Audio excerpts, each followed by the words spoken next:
Good day, everybody, and welcome to another edition of the Military and Foreign Affairs Network. I am your host, the voice of reason. Today, we are continuing our ongoing coverage of the war between Russia and Ukraine. Two important notes I wanted to discuss today. First is the deployment of U.S. small diameter bombs being sent to Ukraine. So what capability is that going to give the Ukrainians?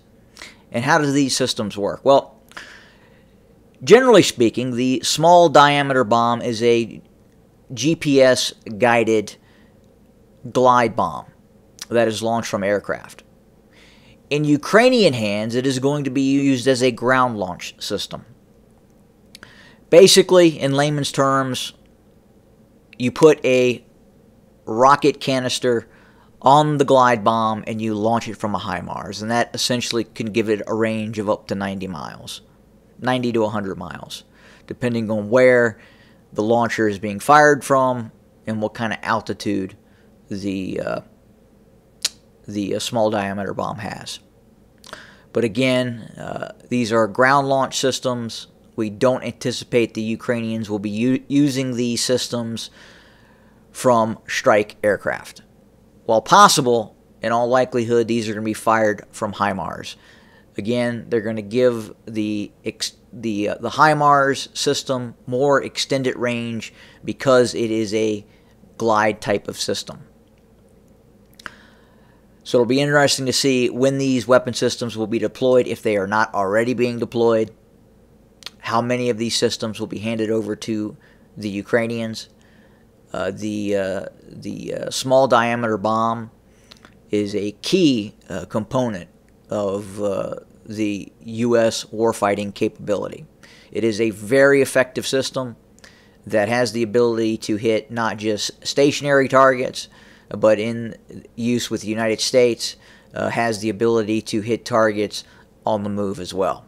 And you can research that on your own in terms of the ground launch small diameter bomb. In other news, we are getting reports of a fairly significant Russian buildup taking place in Mariupol. We believe this is part of the anticipated offensive operation that may start as soon as February 24th.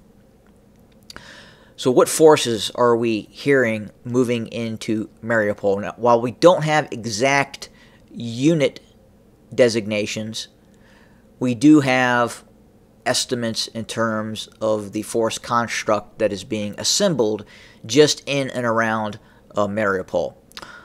There were about 15,000 Russian troops in Mariupol. Another 10 to 15,000 Russian troops have joined those Russian forces in and around Mariupol. That would give the Russians about 30,000 troops in this area. It appears the Russians are assembling two reinforced divisions, maneuver divisions, in Mariupol. Joining those forces are an additional 2,000 to 3,000 Chechen National Guard troops as well. So in total, about 30,000 to 33,000 Russian troops are gathering in Mariupol, among other locales as well.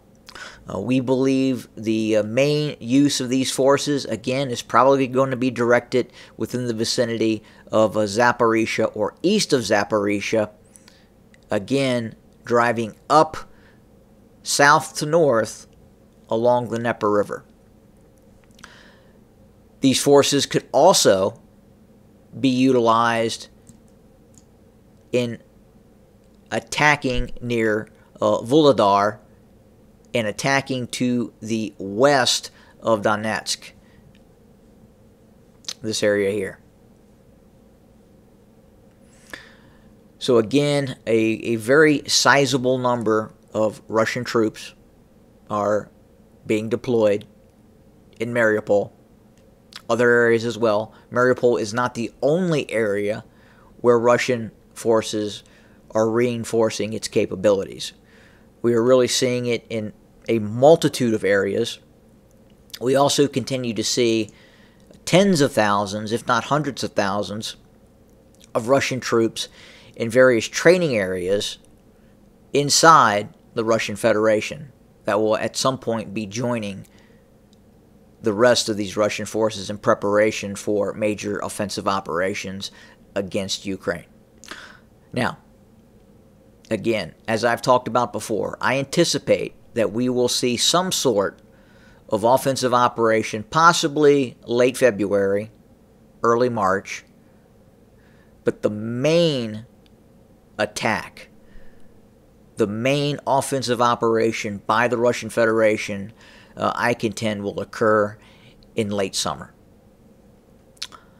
as the Russians will have finally been able to train a significant portion of those conscripts, conscript additional forces, obtain additional volunteers, continue to grow the military infrastructure, continue to grow its ground forces as well, and expand the airborne forces. So that's where we sit for today. Again, watching very closely this force buildup near Mariupol and other areas near Mariupol. Again, they're building up in this locale. We anticipate at some point these forces will move either due north or to the northwest, closer to Zaporizhia. So again, that is what we have for today. We will have more very, very soon. Thanks for joining us, and as always, have a good day.